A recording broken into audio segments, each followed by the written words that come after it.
Black's objective here is to make a living shape. So it seems like black has a real eye here, not really, half an eye here, and half an eye here. So what black needs to do is to make 1.5 eye here on the corner and preserve this eye. So how can black do that? Right, if black plays something on the outside, this will preserve at least one real eye. But the problem is that white can come in this way with number 2. And when black blocks here, white can throw in. If black captures, now this is a fake eye.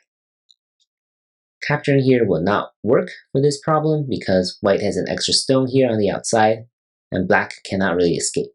So this is how white can destroy this real eye and black will die after 2 and 4. So that is why black must play something here on the corner in sente to force white to come in, like number 1 here.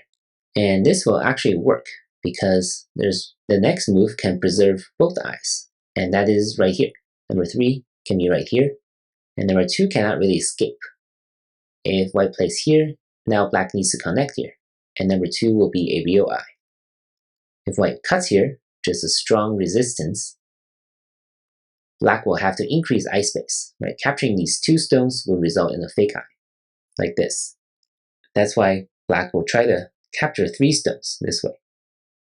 Now this will be a real eye.